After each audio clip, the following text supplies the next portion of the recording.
big cities in the world where well over 50% of all journeys take place on bicycles. Right. The first time I went there, I was a member of parliament. And I went there with a group from... Bro, relay servers don't work anymore. Fuck this. Okay. Alright, I'll be back in a second. Hopefully it doesn't F again. Restrictions on where you could take them. So we landed up all getting arrested. Alright. Because we'd taken the bikes further than we were allowed to. Incredible. We had to get the South African ambassador to come and get us out. Oh, that's fantastic. So funny. But you got out. Well, we got out. You managed. That's great. Yeah. We were detained for all of about 2 hours. Yeah. It was cycling. What do you think of the cycling here? Like the bike. I've had Bro, my friends stream from manager's Vancouver completely criticize the broken. bike pods here heavily. Oh no, they're ridiculous. Yes. They're an afterthought, so Yeah. that They sort of stop and start, don't they? yeah, so that Yeah. various local politicians can say, "Oh, well, look how we're promoting bikes," and you can go on a route, a very obvious route, and there'll be an okay cycle path, and it'll just end with no warning. Yes. Yeah. And Yeah. I mean, it's insane. There's no logic to it. Yeah. You know, so many things in this country, and I think the US is quite similar. They're done for the PR effect. Yes. Yeah. Yes. Rather than to actually improve it. and add something constructive to the world. Yeah. And it's very frustrating. Anyway. I think I remember. Yeah, relay I was service just. reading Oh or my god, I've got watching a one YouTube viewer. video Let's about go. how the cycle pods in the Which UK, is so broken. like in Oh my London god, a especially, whole are one so whole heavily viewer. disrupted because of the boroughs, and like they're disagreeing on where they should be. And like I guess is it West London, I think, where it stops in the park and then sort of continues on the other side or something. No, because it's the insane. Borough of Westminster or something, Council of Won't. Westminster didn't want No, or something. that happens I'm all moving over up in the this. world. Yeah. I used to live, so I live in So Camden no, Town. please stop. I'm not gonna do that. And I don't want people to donate for the thought of me doing that. Like, people should just donate in general. I'm being serious. Please stop saying I'm gonna eat more olives, okay? Like, please stop doing it. And the road, literally down the middle of the road, was the boundary. Right. But it was quite nice in that Yeah. it was like a little anarchic space. Neither of the councils took responsibility for anything. So we had no organized refuse collection. So we just organized it ourselves as a community nice. as to how it would work. Yeah. And there was no parking enforcement. Sorry, everything's Yeah. broken on my side. I Because- can't Good, see okay. anything. The boroughs sort of weren't clear who was going to enforce what. Yeah. So we just did our own thing. Yeah. And it was quite nice. We lived there for about 8 years. Yeah. And then we got evicted without cause, which is Oh. another thing that happens in the UK. Yes. Yes, it does. Yeah. How did you got evicted without cause? Yeah. When you say we, So my family. yeah, your family. Basically, I'll be back in a second, chat. we had this lovely landlord and landlady who were well into their 90s. Yeah. And they really liked the work that both my partner and I do. My partner works on textile worker safety in Bangladesh. They used to come to my film screenings and things like that. Oh. So in 8 years, they never put up our rent, Yeah.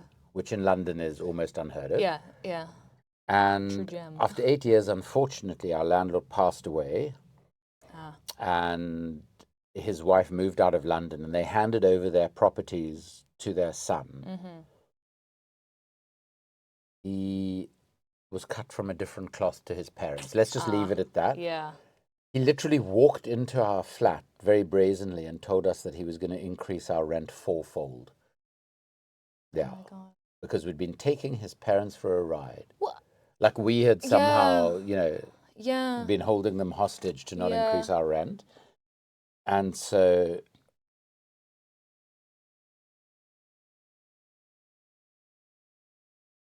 very impolitely, I told him what I thought of the idea. Yeah. Literally the next morning, we received the notice of eviction without cause. Really? Wow. Yeah. Did you sort of fight it in No. any way? Yeah. You can't. In this country, landlords hold all the legal aces. It's a Yeah. ridiculous situation. Yeah. And they're now, in most parts of the UK, there are no rent controls, and there are very little rights for tenants, Yeah. which, it is a society built for a very tiny elite now. Yeah. Yeah. I mean, in some ways, South Africa is too. Yeah. And what happened Definitely. with the end of apartheid was that, some components of who that elite was changed a little bit. But economically, not much has changed. That makes sense. Yeah. It's just sort of the trend everywhere, isn't it? Of course it it's sort is. of Of course it is, increasing yeah. sort of We economic have- disparity. There's a Yeah. wonderful American journalist called Greg Palast who said this about America Yeah. quite a few years ago. It's now America, the UK, most of Western Europe, most of the so-called global North. We have the best democracies money can buy because they are bought and paid for. And our politicians are literally, if you watch the Shadow World film, you'd even see an arms dealer suggest this. Politicians are like the middle managers they really are. for the people who really call the shots. Yeah, who actually have the money. Yeah.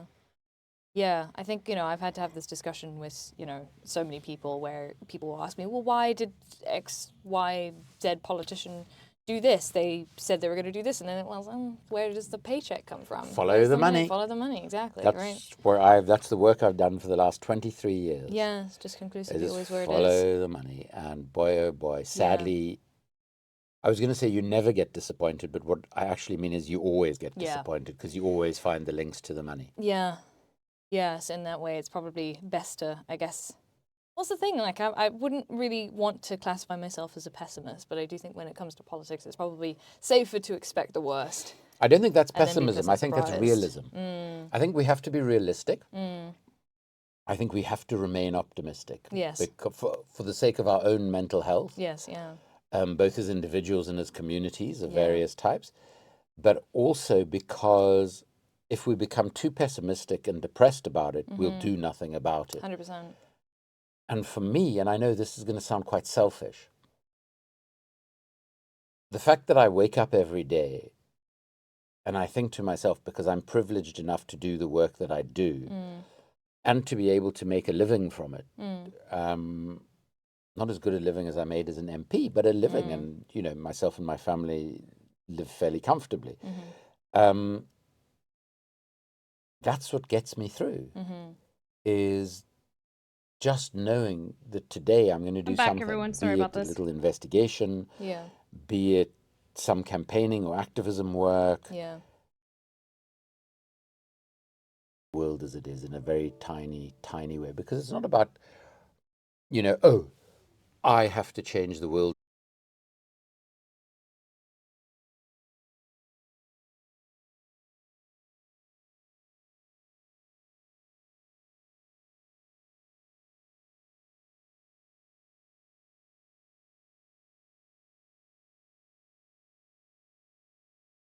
You can make some Sorry, tiny, OBS tiny crashed. contribution to making the world a better place for others. Hold on. That's not such a terrible thing to have done in the few years that we have. Yeah. And far too few of us do that. And hold on, sorry, again, OBS crashed. I suppose I feel that, not because I think I'm particularly suited to try and do a tiny little thing that might make things a bit better, but because you work for someone like a Mandela, whose entire life has been dedicated purely to that. Yeah. And you just think to yourself, how can you not at least make the effort, even if you achieve nothing? Yeah. And I suppose... No, it's just... I often get called, especially by people in my myriad own of things. age. I'll say something, it's so naive or idealistic. And, I used to get told that as a kid, and I still get told that. And I've actually come to the view that what people, especially of my sort of generation, mean by being naive and idealistic is that you believe that things don't have to be the way they are. Yeah. And if that's what it is, I am as naive and idealistic as you can get. And I'm very proud of that fact, because I think that's the most important thing, is that we understand our own agency. Sometimes it all seems so big.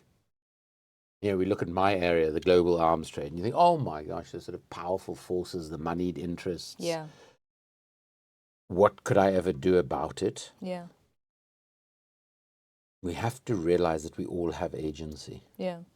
That at the end of the day, this is all being done in our names with our money. And it's when we all, the vast, vast majority of us, start to use that agency that things will change. Absolutely. I think one of my favorite quotes, I guess, I often resort to quotes when it comes to stuff like this, but I think it's an Ursula K. Le Guin quote, which is, if capitalism seems like an undefeatable system, remember that once so did the divine right of kings. And I love that because it kind of places in a context of progress in terms of like these changes do happen little by little, Of course. The ICJ course case was where I remember bringing that up a lot, the idea up a lot, where it's like, yes, you know, at the end of the day, Israel's not beholden to behave according to the outcome of that case. But the point that it was brought up and that then Benjamin Netanyahu was declared like a war criminal. Yeah. Even just the idea of making it slightly more of a pariah state is progress. Of course. You know, and it's so important 100%. to even if it does feel like it's 2 steps backwards at times, you know, 1 step, but there is still that 1 step forward is the thing. You know? And imagine if that wasn't happening. Yeah. Imagine if South Africa hadn't brought the ICJ case. And let's remember, many, many states have joined that case since. Many states from the global south. But also, we shouldn't forget the symbolism of the fact that it was South Africa. 100%. You know, and this is we know what this looks like. Oh, symbolic at so many levels. Yeah. We know what it looks like. We've defeated this. Very importantly. Yes. You know, we, the lawyers standing here, represent that victory because we are, you know, an old white dude, a young black guy, a young woman of color. And then there was this wonderful lawyer who I've got to know quite well who was Irish. Yes. But who was part of her heart in South Africa and part of her heart in Palestine. And the most mammoth brain imaginable. And just those 5 individuals standing there was so symbolically important. But there's another level of it. Israel was apartheid South Africa's biggest ally. Yes. Providing weapons, providing military training, providing the technology that enabled apartheid South Africa and apartheid Israel to become nuclear powers. And the fact that it was South Africa saying, you were a participant in what happened to us. And we, your former closest ally, is now standing in the highest court of the world and saying, we won't allow this to continue. We are going to call you out. I think that was really important. It is. No, it was. Again, it's, I want to talk a little bit more. We can maybe talk about it now or potentially after. Well, I do want to return to the Twitch stuff, but I think on the note of South Africa and the ICJ court case, I don't know about you, but I feel like there's this very strong sense of apathy from a lot of South Africans, especially white South Africans, about, you know, South African politics. And I do think there's this very real, actual disappointment of, you know, the promise that was promised to us in 1994, what a post-apartheid democracy would look like, which just hasn't been delivered on. Part of that obviously being international sort of pressure to sort of hide/annihilate the communism present in both the sort of in the ANC ideology at the time. I guess for South Africans in particular, like interesting question. How do you feel about, you know, the apathetic sense towards South Africa's politics? When I see stuff like this, it makes me so very proud to be South African, and I have so much hope for South Africa. But, you know, you speak to people who come here after leaving South Africa, you speak to some South Africans still there. Here, you know. And of course, we're amongst them. Yes, of course. I mean, I came here for 2 years because I didn't think I'd be able to write my first book, which was this book called After the Party, a personal and political journey inside the ANC, which was about my attempts to investigate that arms deal in South Africa and the impact that arms deal had on our democracy. And 23 years later, I'm still here and still hating the weather and still pining for South Africa. And for a few years, I couldn't go back because Zuma got an arrest warrant issued for me to ensure I couldn't give evidence in his corruption trial against him when he was president. And that was tough. When you know you can't go back somewhere, then you miss it even more. I feel that. I'm incredibly proud to be South African. I love the country. And hope that I'm able to live there again before the end of my life, permanently. My word. But doing work on the global arms trade, doing that from Cape Town, I mean, all of my journeys would be exponentially longer and more expensive, and I just can't do it because I travel a huge amount for research and investigative reasons and for campaigning reasons. But I don't take particularly seriously, and I must be honest here, and I don't mean to be racist about this or dismissive, but I don't take particularly seriously the views of white South Africans. Why? No. Yeah. Because we as white South Africans in South Africa remain ridiculously privileged. Yeah. And in fact, our lives have Yes. got better since 94. It wasn't only a matter of liberating... Oh my god, yeah, I love him so much. I literally say this all the time to you guys. I'm like, I'm so glad, like that there are so few white South Africans in South Africa, so we don't so that because they're so fucking loud, and so that they have less of an effect on like South African politics. People... You know what I mean? I'm so glad like white people are a minority here, because oh my god, how hard things like not being able to play sport against the rest of the world hit South Africa, because it's a sports mad country. So, you know, I had an instance where someone said to me, yeah, I'm going to stop paying my taxes because crime is so bad now in this country, post-apartheid South Africa. So I said to him, so when there was huge crime in the townships, a lot of it committed by the apartheid state, you never thought of withholding your taxes then.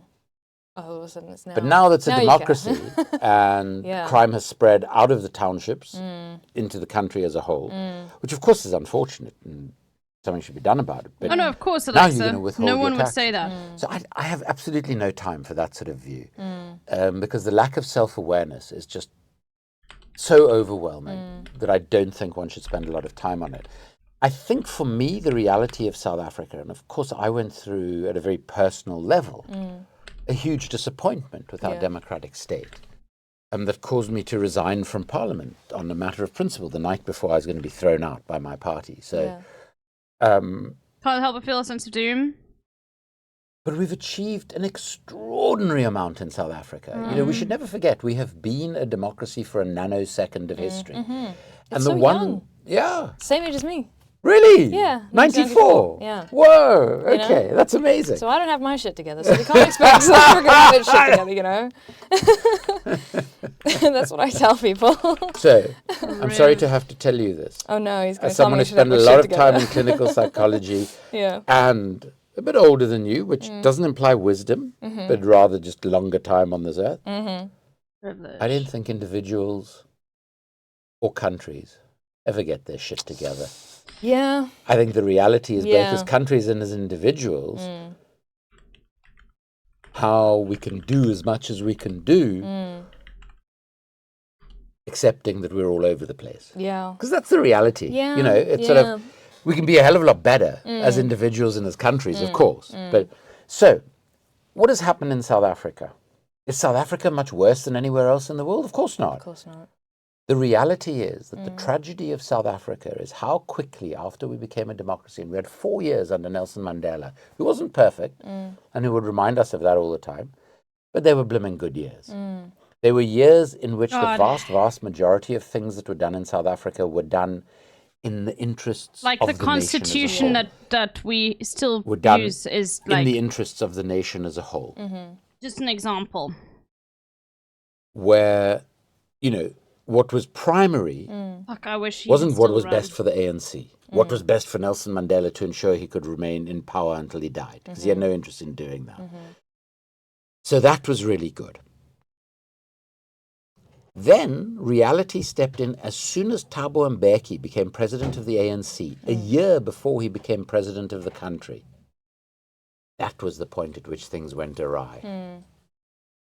And they went awry because Mbeki, who'd spent most of his life outside South Africa, in Britain, decided the most important thing for South Africa was to integrate into the world economically. And we had to do that according to the most powerful nation's rules. So we adopted what in those days was called the Washington Consensus. And we tried to bring our debt down.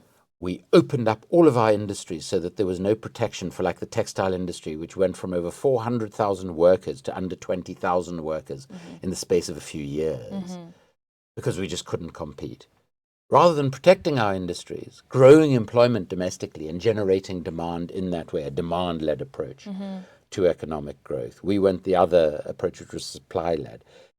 And this assumption that the Western world was going to pour all of this foreign direct investment into our country if we hit all the right economic indicators. Yeah. And that whole economic policy, and I was a part of it, I have to take part responsibility for it, was a desperate failure for South Africa. But more important than that was the arms deal I spoke about, in which we spent 10 billion on arms rather than providing antiretrovirals.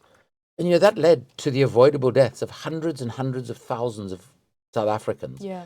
32,000 babies for the next 5 years per year were born HIV positive because we couldn't afford mother-to-child transmission treatment, but we could afford to spend $10 billion on weapons we didn't need. That was the moment at which not only did the ANC lose its moral compass, it was the moment at which South Africa conformed to the incredibly shit norms of the rest of the world, politically and economically. And that is the tragedy of the democratic South Africa, is how quickly we became like the rest of the world. But we still have a huge amount to be proud of. We still won a partial liberation. Economically, there's still so much to achieve. The other thing that I think is important here, especially talking about the Middle East, I don't know how you feel about this, but the vast, vast majority of South Africans, including, I would argue, the vast, vast majority of historically privileged, advantaged people who are white, live so harmoniously together, despite the high levels of crime. People get on. People are warm and friendly to each other. Not always, but a lot of the time. This is true. And I find it a far friendlier place to live in than the UK or various other places I've lived. And that shows South that Africans when you are have like division insanely that has tolerant. existed for hundreds of years. It's wonderful. It's actually so easy to move beyond that. So when people think about the Middle East and they say the Palestinians have to accept either that they're going to be subjugated to Israel forever, or there's going to be a two-state solution, because of course Israeli Jews and Palestinians who are Muslim, Christian, and people of no faiths will never be able to live together because they hate each other so much. It's a nonsense. It's such a nonsense. And South Africa has shown that. Yeah. And that's what we must never forget about what South Africa has done, because that remains an example to the world in spite of all of the massive challenges facing the country. Yeah, no, I couldn't agree more. I think, like, yes, it's this sort of racialization of violence, right? Saying that, like, because Palestinians are brown is the sort of suggestion there, right? Even if it's not spoken out loud, that's the suggestion. Because they are brown, they are inherently violent, and they will continue to be so, even if there were a one-state solution, right? But obviously, we have the same narrative in South Africa about black people, being subjugated. Can I just suggest, if we're going to... So first of all, as we discussed earlier, I think the whole notion that we as human beings are inherently aggressive and warlike. Yeah, just nonsense. I mean, and people say, well, we're obviously, we evolved from apes. And apes kill each other and other things. And that's actually not true. Yeah. Certain types of apes do. Certain types of apes don't. So, that's one of those arguments where you only ever hear a part of the story rather than the full story. Because what happens with anything is the world's a complex place. If you actually hear the nuance and the complexity of a situation, it doesn't give you an easy answer. Exactly, yeah. And those who want to rule over us only want the easy answers. So the world is divided into good and evil, black and white, in all sorts of ways. Now, the one thing that doesn't stand up to 30 seconds scrutiny is this notion that people of a certain color are more warlike or aggressive than others. And to bring that point home, all we need to do is think of colonialism. Is think of imperialism. Think of the Crusades, if we want to go further back in history. What were all of these people? They were as pale as you and I. Is that what made them so warlike and aggressive? No, what made them so warlike and aggressive was a political system that they themselves created to conquer other territories and people. Yeah. That's not being warlike. That is being greedy, Yep. avaricious, and brutal. And for us to say, well, that is human nature, is to say that He's human so beings good, dude. Holy shit. are pretty damn shitty and there's nothing we can do about it. And I think that's a horrible premise Yeah, it's on which to base a that is worldview. capitalist way to propaganda. Exactly. Right? Yeah. Yeah, I think, wanting to, it kind of returns to that conversation of like, as you say, a lot of people find it just so difficult to imagine something better. We've been speaking about, when it comes to capitalism, people just, find it so difficult to imagine something better. And I think, we discussed it in part that must be intentionally designed. Our schools teach us that this is just the way things have always been. It's doomerism, So which why is incredibly challenge it? lazy, yeah. Our media. But yeah, our media, exactly. But if you have an argument with someone about, well, they'll say, well, suggest an alternative. And even if you do, Yeah. they'll say, well, that's not going to work. And I'm saying, okay, but this doesn't work either, right? Like, Yeah. why are we defending this thing that just refuses to work, We have so little evidence that it works. It's so sad because many people who are suffering horribly under the system Yeah. don't want to engage in that exercise of thinking of a way that would be better for them and theirs. And that's the killing of the imagination. Yeah.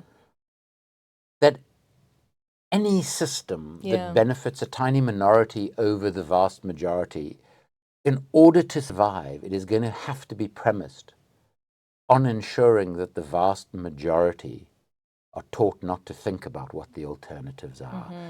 But I also think at the same time, and this is very important in our politics at the moment, when we find this, I was going to say this stratification, and you can't even say it's between left and right. It's between sort of what historically I suppose has been called the far right, the slightly less far right, and the rest of us. Because all our main political parties are somewhere on the right and pretty far distant on the right. True. The real issue is, for those who think that a Donald Trump or a Nigel Farage or even a Keir Starmer is the solution to anything, rather than a major part of the problem, or the Elon Musks, I think it's important that we don't say, oh, those are just stupid people. Yeah. Because the world, this is what they've tried to create us as. I think our responsibility as people who have slightly different views is to engage with others. Yes, 100%. Not in a patronizing, arrogant way, Yeah. but in a way as equal human beings. Yes, yeah. And discuss about why we hold the views we hold. 100%. And try and figure out why we have differences and what those differences are based on. I mean, I had an extraordinary experience quite a few years ago now, where I went to a place that someone had invited me to speak at what he just described as his community discussion group. What he didn't tell me is it was actually a discussion group of a far right-wing political party. Fun. That was great. It was on a traffic island, on a pub on a traffic island. Okay. In a part of Britain I wouldn't be devastated never to return to. And I was talking about the global arms trade. I was talking about the shadow world. This book. is Andrew The guy who Feinstein, invited me Kaz. was a really nice guy. There were some great people there, but then there were other people who didn't matter what I was talking about. I mean, I was talking about Tony Blair, and I happened to mention the Queen somehow. I can't remember how. Some old dude at the back shouts out, "It's the Jews! It's all the Jews!" And I'm like, He's an activist, yes. Political activist. He was also... arms trade. Yeah. He Were the worked Jews- with Nelson Mandela in the ANC. So he's a former ANC MP. He left the ANC before they dismissed him because he was trying to investigate the ANC for getting involved in arms trades, and he's written many books on the global arms trade. Or just one book, I think, but yeah. This sort of weird Jewish family, because Jews control all the world's money.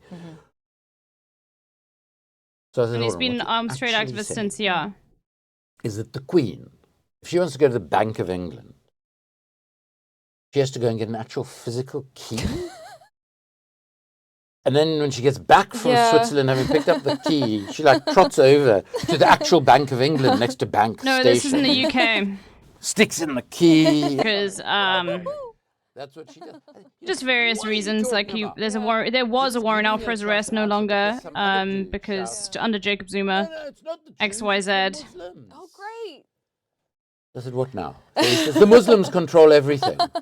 Yeah. Did you know he holds up his F phone? again. Very fancy, very nice, big phone. There is a picture on that phone of someone who I think was supposed to be a Hamas fighter. That was the Right. sort of outfit looked like. Just generally. No, but with Yeah. Jeremy Corbyn's head stuck on it. okay? Great. Yeah. Now look, I don't know how to Yeah. Photoshop. But whoever did this bit of photoshopping, okay, Should be needs back. to find a line of activity. Yeah. He says, do you... Jeremy Corbyn is never in the country on weekends. So I said, geez, I wonder what guy I often bump into in my area is on the weekends. So anyway, Part-timer. no, because he's gone off to actually physically fight with Hamas. Of course, yeah. It was really a good thing because I take Yeah. this phone That's insane. and I make the audience pass it around so that everyone sees this. And I said, and it was an older audience, but the guy who'd come up with this really bad photoshopping was a young guy. Yeah. And I said to them, could I just ask, does anyone know how old Jeremy Corbyn is? And he was like about 70 at the time or something, or close to. So someone says his age fairly accurately, and I say, yeah, that's right. And I say, and does that look like the body of a person of about 70 years? So a few of the older people look at it. And, Yeah. well, no. And listen, this body looked like Dwayne Johnson or whatever his name is. I mean, this was a fit body. Yeah. So I said, okay. So here is somebody telling you that Jeremy Corbyn goes and fights for Hamas every weekend. I think we can accurately say this is a photoshopped photo, and probably the worst one most of us have ever seen, and that this person is Yeah. simply lying Such to us and bullshit. is basing their belief system on a lie. And it enabled me to then take the Shadow World book and say to them, look, this book isn't nearly as thick as it looks. Some people have called it a weapon of mass destruction because of the size of it, especially You in could Florida. hit someone, but yeah. A third of this book It's is resources. tiny, tiny footnotes. So Like that's they're what I about love my about God. non-fiction, folks. 3,000 footnotes, right? So I said to them, because when I say something to you, or if I say something in a film, or in one of my books, or in an interview, Oh my I gosh. have documentary evidence Yeah. for what I'm saying. And the Yeah. most important thing we can learn in the world is to assess whether the source of information we're being given is accurate or not. Yeah. So I think we should all be forced to do history Yeah. and understand sourcing, regardless of what our actual skills and talents are. Because that is the most important thing we need in the world. So that when some fool stands up, and the fools are across the political spectrum, and says something that is so obviously false, Yeah. we're all able to say, well, you're lying to us. Will Yeah. you please put your muzzle back on until you can tell the truth? Is this live? Yes, it is. And I think that's quite important for the state Yeah. of the world. Yeah. No, genuinely, yeah. I think that kind of leads me fairly nicely into sort of returning to talking about Twitch and sort of community building there, is just that, you know, there's the mainstream media, and I hate using that word because I feel like immediately I sound like a QAnon person, but like, you know, there genuinely Call it is the this traditional media. Traditional media. Yeah. Yes, I think there's definitely obviously this phenomenon of, you know, even now, again, this shifting Overton window has also impacted the media as well, and the news sources that we have. Yeah. And one of the things that came up during the U.S. election was people saying, you know, the Oh my left God, doesn't have you're figures losing your South like, African accent Joe so pretty. Rogan, or figures US like Elon election. Musk and blah blah blah. And I think that's not really. I think that's not really quite the problem, because these figures do exist, but they also don't get platformed by traditional media, because traditional media does platform, you know, figures like Elon Musk and Joe Rogan, and it defends them, you know, for doing, especially in the case of Elon Musk, Nazi salutes on TV. It comes Yeah. back to Who owns the media? Exactly. It comes back to where the money is, right? It's like it's not a mystery. It's not a because again we're kind of then resorting back to sort of pull yourself up by your bootstraps mentality of like, well, if you want to be the next leftist Joe Rogan, you go and do that. And it's like, with what funding? With what coverage? With That's what the point. It's with what boosting, coverage. You right? could do it without funding. You know, you look at someone like Owen Jones. Yeah. Do you say The holiday setup is not much vacation? different to Either yours. one Yeah. goes your ways. Now, Owen and I can don't say agree either. on everything. We've had differences Most of the time people will say about holiday, though. a number of things Yeah. in the past. The anti-Semitism, the weaponization of anti-Semitism. Yeah. I think he excused it for far too long. He's been absolutely brilliant on Palestine. I mean, and all kudos to him. Yeah. I actually find him a very smart individual who I think is doing a great public service in what he does. So Owen Jones, for those of you who aren't in Britain, I mean, you can see him online. Oh, yeah. He's a fairly traditional journalist by training. I think still might even write for The Guardian, which was once a sort of a vaguely centre-left newspaper. Owen Jones. Is now I don't know as bad anything as about any him. other. In fact, it's worse because it pretends to be something else. Just FYI. I did an interview with him about anti-Semitism. Got 250,000 views within hours. Yeah. He is building himself an audience Yeah. against the traditional media. Yeah. Is he ever on Question Time on the BBC? Is he ever featured on the news? Of course not. It's happening by word of mouth and word of our communities online. Owen Jones. No, I don't know And there are anything about many Owen others Jones. like him. I'm just using that as an I example. know he's on the left, but I don't know anything about him. The bottom line is that we have freedom of thought in the so-called West as long as our thoughts don't stray outside of this very narrow band of what our glorious political and economic leaders have decided is acceptable to think. Yeah. And anything outside of that is quashed. And Yeah. that is why. And, you know, of course, just Yes, as there is... and let's call they us- discussed that already, Kaz. They already discussed that in the myself first part of this. politically, I'm stuck. Exactly And what you said. I don't feel the need for a label. I just have my opinions, and I have them Good to know, Lemon Wizard. for reasons that I'm prepared to justify and talk about. Yeah. What anybody wants to call me is irrelevant to me. We are suspicious of power, Yeah. which the so-called sort of, you know, the right-wing alternative media is as well. Yeah. I would just argue they then take that suspicion and explain and understand it in some of the craziest ways that I've ever come across in my lifetime. I mean, if you wrote some of their views as fiction, people would say, well, you know, unless you're a 5-year-old child, this is going to be too fantastical to take seriously.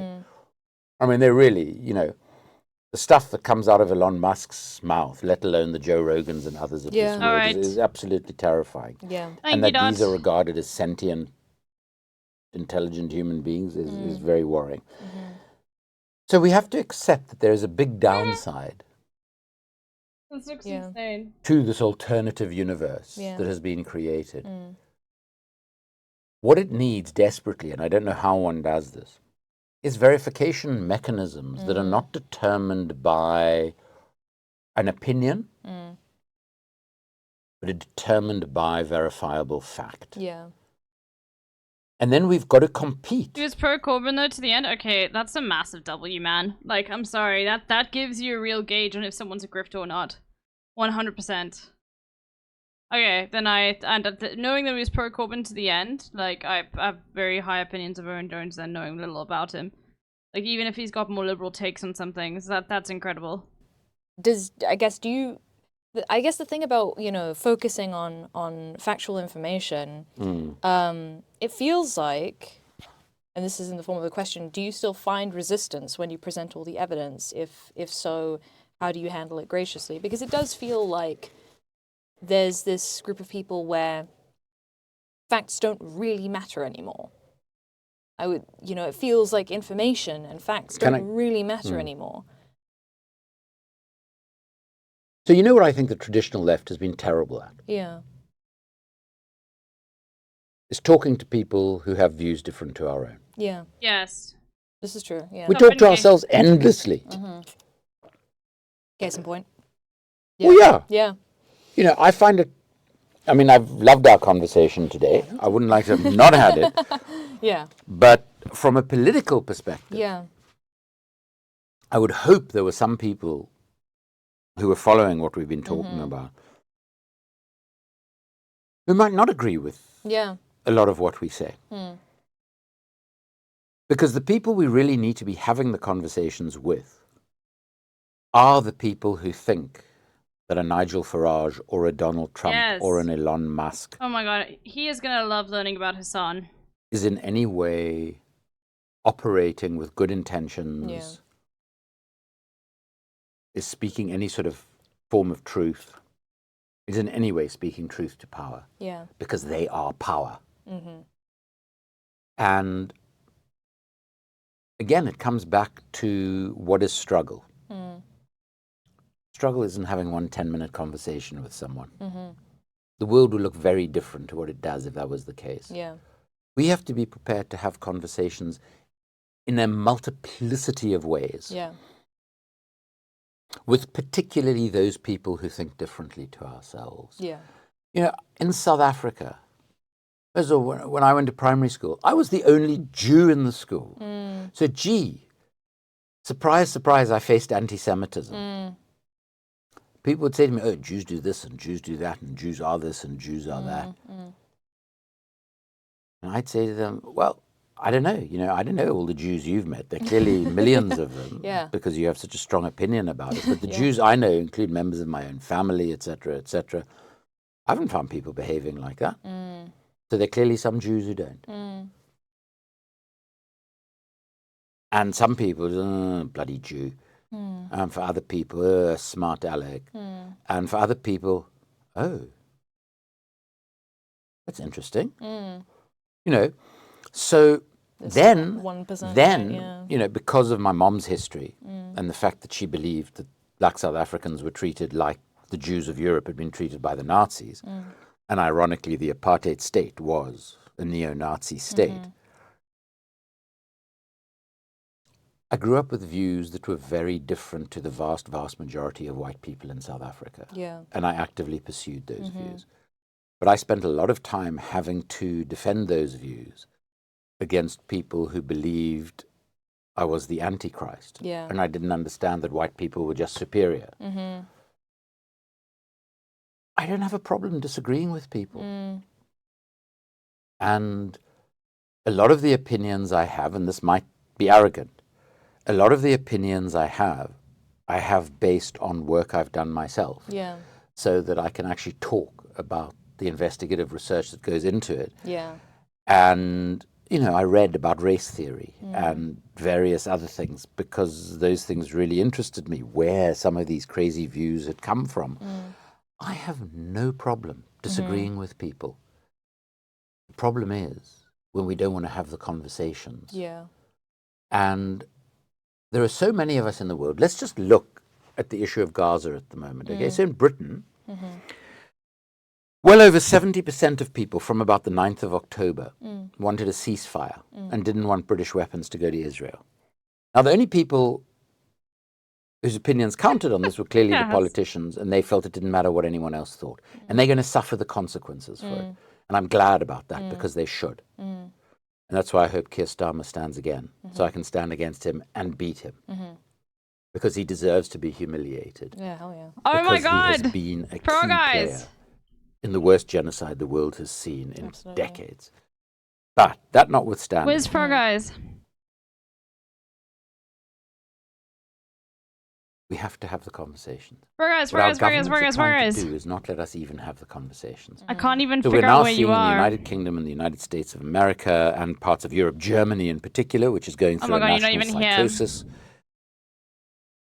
closing down of anything that is supportive of You the can search Palestinian chat? people. But the vast, Okay. vast then majority you of saw- people in this country, in And Germany, you saw... well, I'm not sure about Germany, actually, because it is going through a psychosis. In the United States of America, interestingly, in the US, more and more Jews Yeah, this as is well live. think that the US's alliance with Israel is not in the US's best interest. But we've got to make the space for that conversation. Yeah. Because the powers that be won't. Yeah. And actually, I think we're going to find that a huge number of people have views that are quite similar to ours. And I think that's going to be the shock. Yeah. But let's have the conversations. 100%. Yeah, I think the thing I wanted to add to that was that, like, we have a habit of pathologizing and dismissing what our opponents have to say as, you know, insane or crazy or stupid, right? But I do think that, like, as difficult as it is, we do need to understand that, as you said, people come to the beliefs that they have because of the lives that they've lived and because of whatever struggles they have experienced. And as you say, chances are that a lot of those struggles we actually have in common, you know, Absolutely. but we've arrived at a different culprit. Yeah. Unless they For are the source of all of our the problems. billionaire class, in And which case, And gee, here's a shock. Something you said earlier. you know. Cause of all of our problems is the other in one form or another. Yeah. And be it, So you know, scapegoating, defined yeah. by our gender or sexual identity, by our color, by our nationality, by our religion, by whatever the hell it might be. How do I join the billionaire class? There's always an other that is the cause of our That's the problems. billion-dollar Because if question. there wasn't, the cause of our problems might have something to do with us. We can't go there. And that's what politicians play into. Can I very quickly tell you a story about a very interesting incident I've had? Sure. I'm a huge sports fan, I'm embarrassed to say. This is how I get my Gross. release. You support Arsenal. I go to sport and I behave appallingly. Because for 2 hours, say I'm watching football, cricket obviously a bit longer. For 2 hours, I'm watching something What that I was think is said? incredibly important. that He is- says he can't wait for Keir Starmer to stand again so he can run against him. That's what he said. And beat him. I've been sitting next to people for maybe 14, 15 years. Okay. I happened to mention something to the person who sits next to me about Jeremy Corbyn. Everybody sat around me. Him! And he's a supporter of the same football club as me, by the way. Which is Arsenal. Arsenal, right? Yeah. Yes. Don't tell anyone it was founded in a weapons factory. That's great. That's Yeah. so That's a ironic. beautiful They irony. made me I love write. They that. made me write a piece for the club magazine about how ironic it is, given the work I do, that I support Arsenal. It's such fun. One of the pieces I've most love enjoyed weapons. writing. Yeah, we're called the Gunners. Yeah. And like everybody who was within hearing distance was like a bit shocked. Jeremy Corbyn? You mean the Russian spy or the Czech spy or the communist or the racist or the... And I really like most of the people I sit around. We really know each other well. They've seen my kid grow up. I've seen their kids grow up. And I feel a part of that community. So what could I have done? I could have said, you ignorant fools. Which they're not. None of them are. Or I could have said, you know what? We're going to be here for many years. We're going to have moments of elation and moments of deep depression together. Into those moments, I am going to quietly insinuate little things about Jeremy Corbyn over the years. And that's what Oh my god, this is literally the Oni Spumoni strat. I've spoken about this so often, about like when you are incredibly vitriolic and someone who is unable to like look, it's not your responsibility to educate anyone, okay, as a leftist, but like you have to figure out why someone is bigoted and what the reasons are behind it and try to undo it if they show that they have any empathy whatsoever, you know? And you're never going to do that by shouting at them and saying you're an idiot, you know, the entire time. break down a lot of the nonsense that is going on. We can do that in our incredibly daily conversations. When we're sitting on the bus or train, even though people in the UK don't talk to each other on public transport, we can be Absolutely the not. exceptions as South Africans, because we can't help but talk to everybody. And when we're at sports matches, when we're doing whatever we do in our lives, that's where we have conversations. Yeah. No, I couldn't agree more. I think it's just, I think normalizing Yeah, conversations and just understanding that, yeah, people come from a specific place because of their lived experience. I think it's really important to acknowledge that everyone has a lived experience. I think there's this trend on the right, and I see it also sometimes on like TikTok and stuff of like calling people NPCs. Have you heard the word NPC before? No, what does that mean? So NPC stands for non-playable character. Oh, okay. It's a term that originates from video games, and it usually is used to refer to characters that you cannot play as, that are just there to populate the world, right? Okay. And so there's this idea on the right, but I do see it sometimes on the left as well, of like referring to people that we don't understand, have no interest in understanding, as NPCs, right? They don't have a thought behind those eyes. They don't have a lived experience. They're just put into the world, populated into the world to disagree with me or have views that I don't agree with. And I think it's so important to just reiterate at every given opportunity that everyone has a lived experience. And I think it's very easy. And sometimes I think it's a coping mechanism, you know, when we feel like, how could you believe horrible things? How could you believe things that I just see as so antithetical to how people should be living? But, you know, again, emphasizing that idea that everyone has a lived experience. There's a reason that everyone comes to where they are. And I do think that, it's conversations either in person or on Twitch is where this stuff happens as well. All over the place. Yeah, all over the place, yeah. So, Mandela. Yeah. I was of a new generation of white Jewish activists in the struggle. Yeah. We had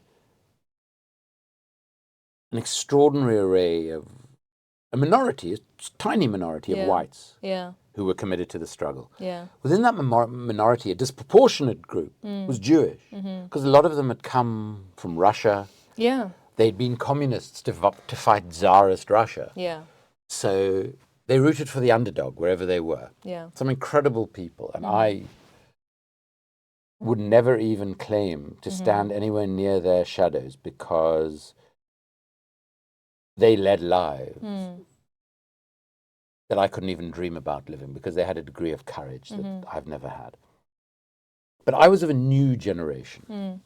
And Mandela, because of that history, I think, he used to say some stuff to me about Jews and about their role in the struggle and about some individuals he'd known and incredible people.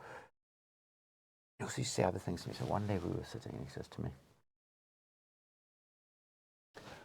and he would disarm you all the time by just being incredibly humble, but you knew that he was. And he'd say something like, so Andrew, I'm not an incredibly smart man. And you'd sit there thinking, oh yeah. But if you learn one thing from me, just one thing, let it be this. Treat every single human being you come into contact with the respect and dignity with which you want to be treated. That's it. You don't have to listen to anything else. He said, that has been the basis of my life. And that is why when I landed up on Robben Island, thinking I'd spend the rest of my life there, the first thing I did was learn Afrikaans, the language of the oppressor and of my jail wardens. Why? Yeah, they were jailing me. They were making my life hell. But they're also human beings. And they were in the circumstances they were in, doing the job they were doing. Do things that I couldn't control, that in some cases they couldn't control. God, that's such insane empathy. Holy shit. And look, none of us, including Mandela, have ever been perfect. You know, when I'm at football, I tend not to treat referees and the team we're playing with any respect of dignity. Such an humble individual. Yeah. When I'm driving, I would love to be able to say I'm being respectful and dignified to everyone else on the road. I'm not. But, you know, in just basic human interaction, it doesn't matter what your views are. When I see people disrespecting other people, especially people who are less powerful than them, or maybe have less status than them or less income than them, then I do get angry. I try and do it in a respectful way, but it's not always respectful, because that angers me more than anything else in the world, more than anything that anybody does to me. Because then they're picking on people who they think can't fight back. Yeah. And I really hate that, because that's just cowardice. Yeah. And I don't have much courage, but I'd like to think I'm not a coward either. But just, if we have this thought in our minds, so you meet someone, they have different views to you. You know nothing about their lived experience. Interesting, nerd. That was promised. Start off by treating them with respect and dignity. It can actually get us really far. And it doesn't matter who they are, what they are. During the election campaign, we had some mega celebrities involved. Who just turned up and decided to get involved in campaigning. Some people flew from various parts of the world because they just don't like Keir Starmer very much. It wasn't because they loved me. And I had a big dispute with one of them, a very famous person.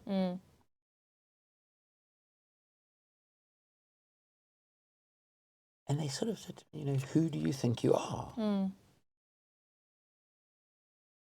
I said, that's not the question. Because I'll tell you who I am. I'm everything I say and everything I do.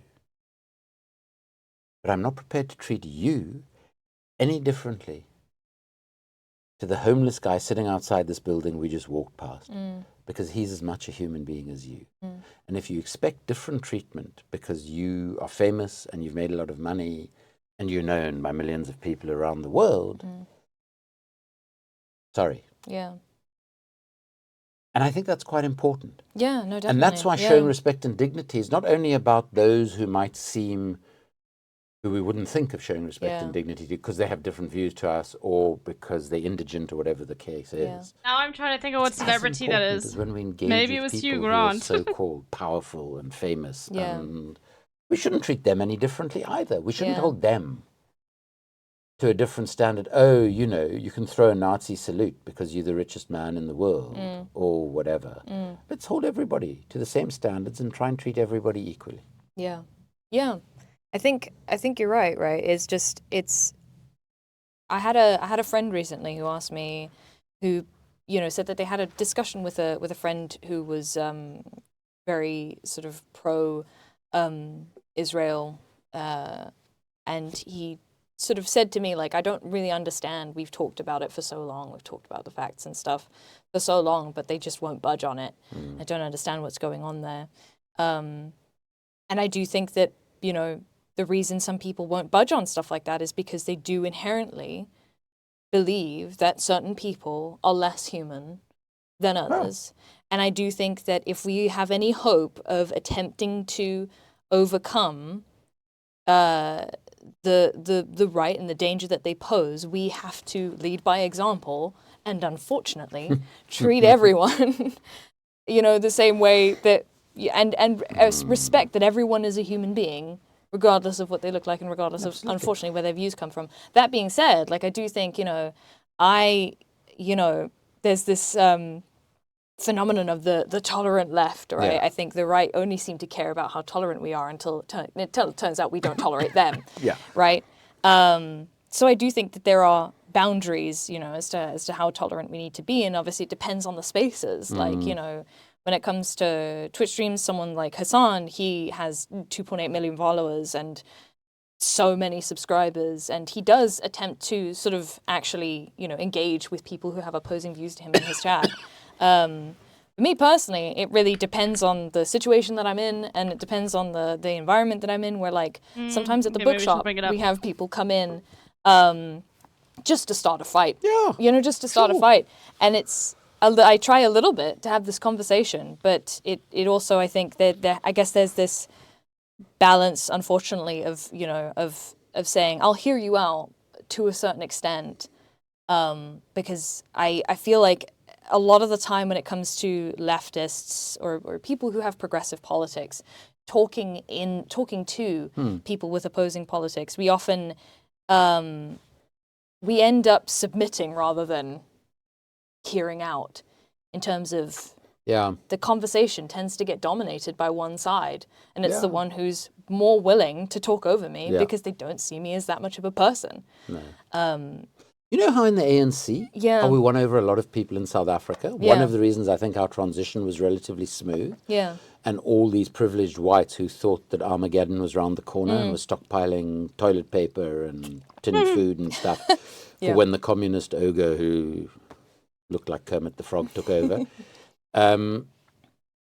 We did what we called rolling house meetings, where you'd get somebody to invite 10 or 12 of their friends, tea or dinner or whatever it was. Yo, You'd have Shite someone Nembo, from thank the you for the ANC, one raid. of the ogres there, just Hope chatting you had a to great them stream. about what the ANC was really about what was going to happen, etc. And then you'd say, if anybody feels more comfortable with this than they did when they arrived, or would like to have a similar gathering, we'd very much like to do that. And this just it grew. It was like a wave that just grew and grew and grew, and we got to talk in person with huge numbers of people in that way. Because human contact is so important. And now we're finding ways to have human contact virtually, where we're not actually with people, which in some ways is obviously a pity. Yeah. But also it's lovely to be able to have some contact, even if it's virtual, with people who you would never have actual interpersonal contact with. So I think that's very important. The other thing is, listen, we're all, we have emotions, and we get triggered as well. And sometimes, we are going to get emotional and angry and this, that, and the other. None of us are perfect beings. But also there are ways, and we've got to try and be strategic about it. So, for instance, I have the situation at the moment. I have quite a lot of South African white Jewish followers on social media. Now, a lot of them have views very similar to mine. But quite a lot of them. And I've been quite surprised at some of the people who, since I've started calling what is happening in the occupied territories a genocide, I mean, people have been abusing me like I cannot believe. Some people I've even worked with. And what I've often been doing in some of these conversations, both in person and virtually, especially when they have a South African connection, is saying apartheid was based on the premise that one white life is worth more than one black life. So if you're telling me what Israel has done is justified because 1,300 Israeli Jews were murdered, and they were murdered, I think you've got to understand the context in which they're murdered, but they were murdered, and we can't get away from that, and it was a tragedy. I think any loss of human life is a tragedy. But if you think... Gosh, she's so good at explaining this the death clearly. of those 1,300 people in any way justified anything that Israel had done, or that this isn't a consequence of 76 years of brutal apartheid oppression And dehumanization. which of course, unfortunately, is going to result in reactive violence as well. Please understand that your premise in so doing is that one white Israeli Jewish life is worth more than one Palestinian life. That's the key argument, right? That's like the central.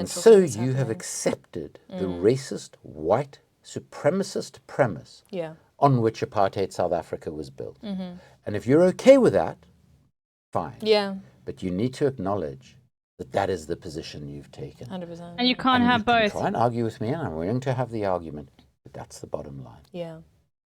So sometimes you don't say to people you say to somebody.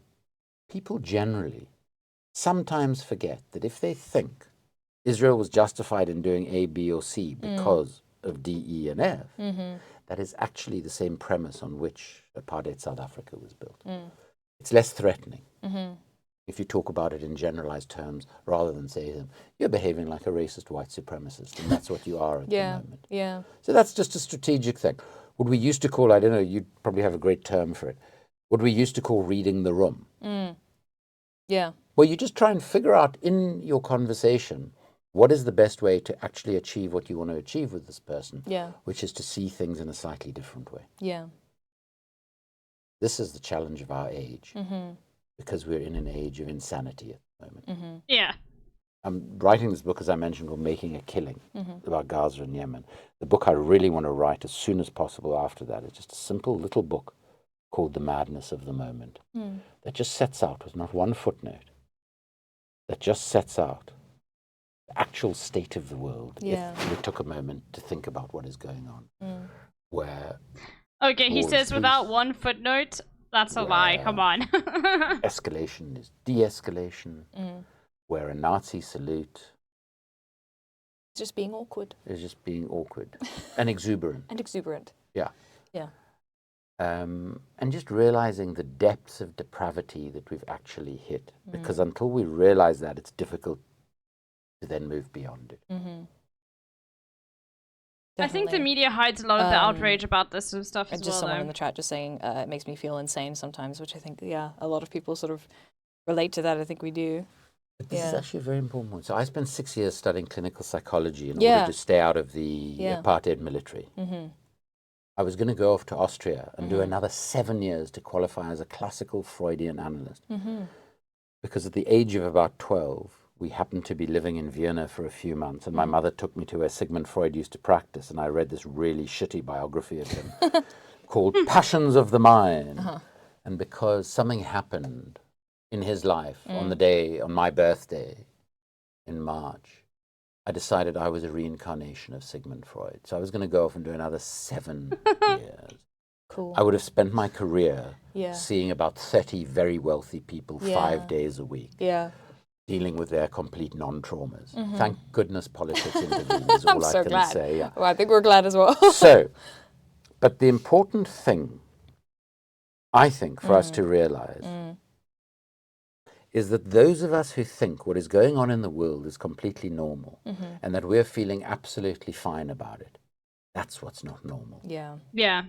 And that what is normal is to accept the quote? the state of the world as it is at the moment. So, and I know, I really don't want to make light of this because I know all of us go through very difficult times in terms of our mental health, in terms of how we cope in this world that we're living in. We shouldn't start to see ourselves as the insane one. There we go. That's the quote. The reality is those who exercise power in this world is where the madness exists. And we must never, ever forget that. Yeah. Exactly. Littlebear said it is no measure of health to be well adjusted to a profoundly sick society, which it just... Absolutely. Yeah. That's so well put. That's absolutely the case. The society...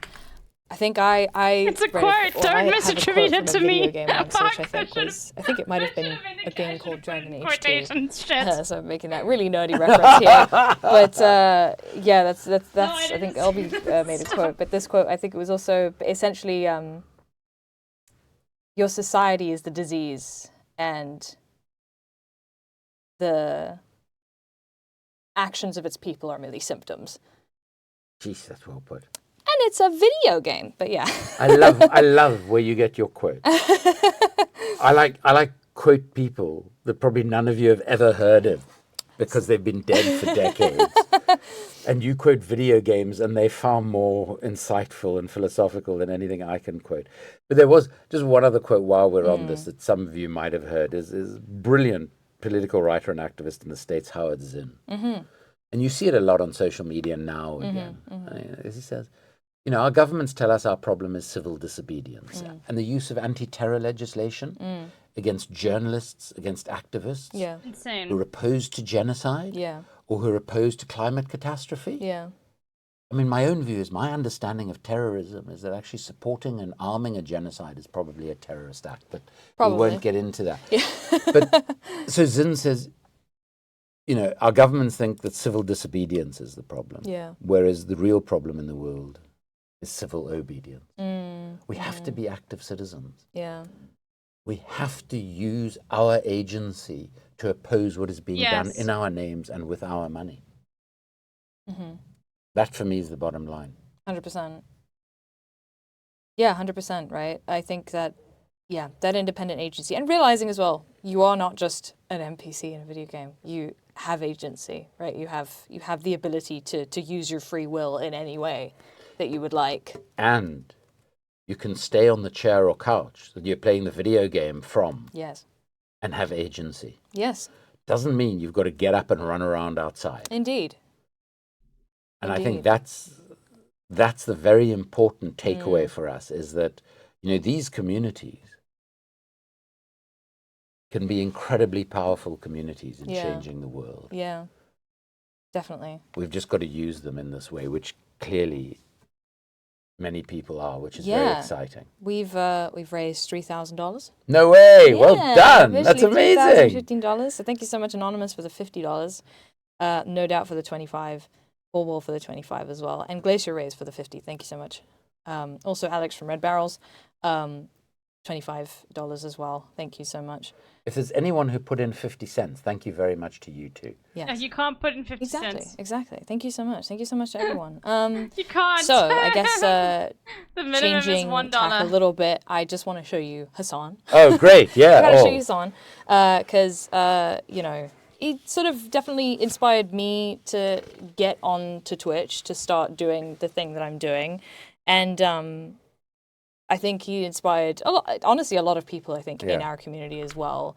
And I guess I wanted to sort of expose a little bit of Hassan and the kind of stuff that he does using his platform, and talking about like how he literally does just sort of sit in a chair most of the day. And you'll have people who will disparage that as saying it's you know, it's not the same as going out, which I just cannot disagree more with, because if it inspires even one person to participate in a protest that they might not have participated in, I think it's worthwhile. If Hassan is using their brain and communicating Oh my god, he's so woke. He doesn't assume he's... what they are thinking about. He said they, chat. That's activism. Yes. He's a real leftist. 100%. Yeah.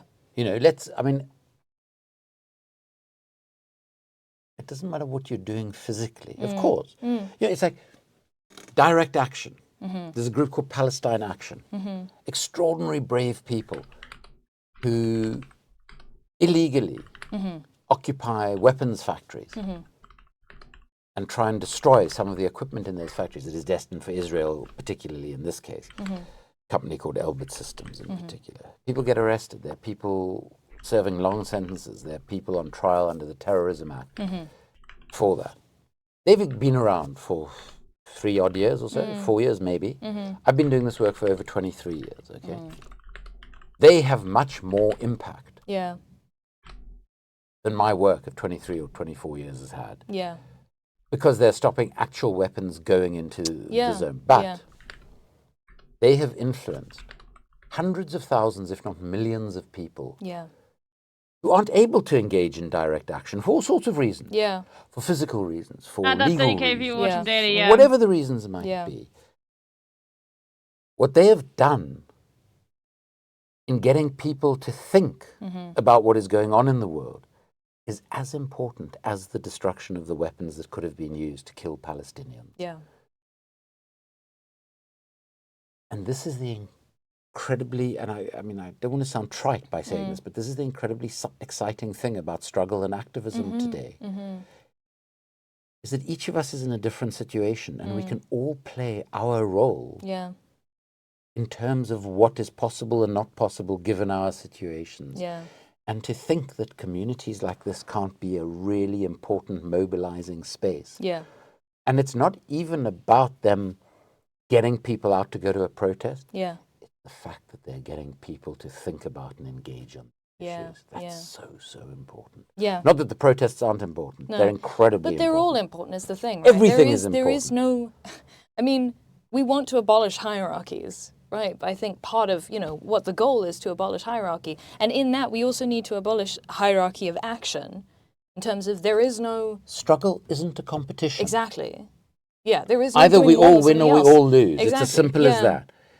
And we all contribute in different ways. You know, I mean, there must be lots of people who are sitting, especially after having listened to hours of us, thinking, Jesus, if only that guy would shut up. You know, for me, it's through my books and through my films and through conversation that I try and play a role. And it works with some people and it really doesn't work with other people. Everybody else has their own contribution to make. And to think that these sorts of communities, which can be so powerful, are less important than anything else. I mean, as you say, there are no hierarchies. You know, we don't want to award medals here. No. We just want a world in which we can all live Function. better. Than we That's are what we now. want, That's the prize. Chat says, no, Andrew, keep talking, please. No, we would never think that. Yeah, more, sir. So on that note, let me show Could you. I please show that to my family? Which? The please keep talking. Yes. Okay. Absolutely. Can you imagine in my family? Yes. There are 4 of us. Yes. There are 2 supposed parents and 2 supposed kids. Yeah. Okay, my daughter is now 22. Uh-huh. From the age of 12, has sat around saying, am I the only adult in this family? And she is, of the 4 of us, she is the only one who's ever been an adult and ever will be. Uh-huh. But we all talk as much as the others. Yeah. And you can imagine what it's like. So they don't have the same opinion. Just to say. You see, you're valued for your opinions, Chad. Your opinion is valued here. So let me show you a clip from please. Hassan real quick. I've got just a YouTube short here. It's 1 minute 50. I think chat should be able to hear it as well. Sorry if you guys get double audio. Here you go. That's not working because the tab is muted. I'm sorry. Tech problems. Okay, there you go. No such thing as a West Bank. It's only Judea and Samaria. Hope you're ecstatic about your apathy to selection, bud. Glad you get to stay on your high horse while throwing Palestinians under the bus. I don't think you care about Palestinians. There was never a moment where I didn't say that Donald Trump would be worse for the Palestinians overall. But Kamala Harris also straight up lost the election specifically because she personally ran a strategy of actively pushing anyone who cared about Gaza away from the party. Donald Trump's Israel ambassador said there's no such thing as the West Bank. Meanwhile, Biden had said that there is a red line that will be enforced where Israel will no longer have weapons transfers unless they commit to 350 food trucks and humanitarian aid trucks crossing over the boundary into North Gaza. Israel never followed through on this, and the Biden administration, as of today, as the deadline has closed, has said it's okay, they violated it, but it doesn't matter, there was no real red line to begin with. Donald Trump took advantage of the fact that it was the Democrats that were funding and facilitating this genocide. He also then turned around and went to Dearborn and did the aesthetic posturing as though he actually cares about Arabs or Palestinians at all. Meanwhile, Kamala Harris actively kicked Arab delegates that they had invited to the campaign from the speaking engagements that she was doing. She sent Richie Torres to Michigan, a person with 0 name recognition. She sent Jeffrey Epstein's best friend, William Jefferson Clinton, to Michigan to talk also about Judea and Samaria. All you do is pretend they're one-to-one, bro. It's sad. Notice how you're no longer talking about how Gaza's going to get wiped out under Trump, because it already did get wiped out under Joe Biden. So shut the up. You do not give a single shit about Palestinians, and it's so unimaginably cruel that you could just turn around and use Palestinians as you champion their death and destruction as a simple Taliban, thank you for the 18 months. in an effort to cope Oh my God. with the dog campaign that your candidate of choice ran. Wow. What do you think? Jeez, that's powerful. You know what I loved most about it?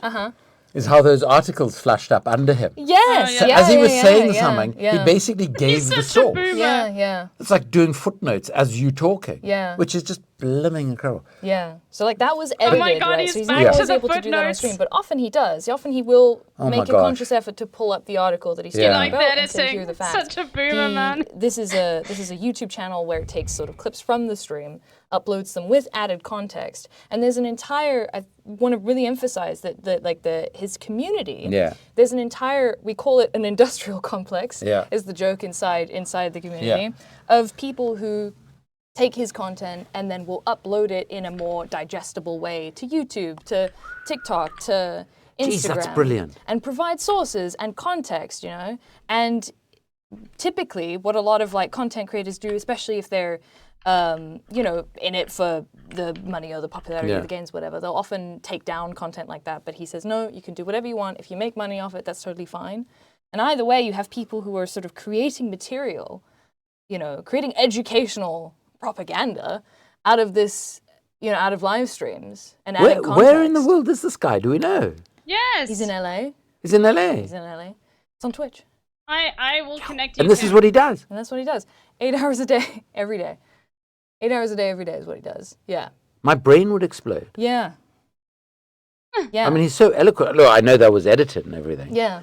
Eloquent, smart, but I love the fact that he's actually concerned about verifying what he's saying. Yes, Rather yeah. than just shouting off his mouth. Yeah. Which is the easiest thing in the world to do. We Yeah. can all do that. Please. About anything we want. Yeah.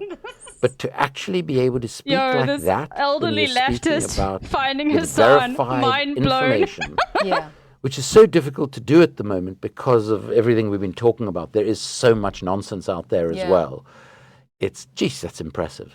Well, That is we very can impressive. get you in touch with him if you want. Yeah, I'd love to. Yeah? So Yeah.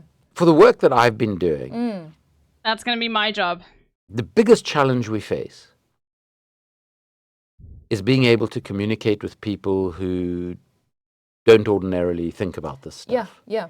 And he So- would say the same thing. Yeah. And so would I. You know, why we do films, etc. There is a theatrical musical being made of the Shadow World book. What, really? Yeah. That's crazy. Yeah. Oh Called. my gosh, I usually hate musicals, but maybe Me I'll too. make an No, exception. I went through a phase when I was much younger. I absolutely loved musicals. But musicals have become a bit more political. Some of them, obviously. But imagine there's going to be this piece of musical theatre, and boy, is it brilliant. Yeah. I mean, the cast who are developing it Yeah. are all of Middle Eastern origin themselves. Fantastic, yeah. It's set in Yemen, Yemen and London, and it is genius. It'll only come out in 2026. But can you imagine,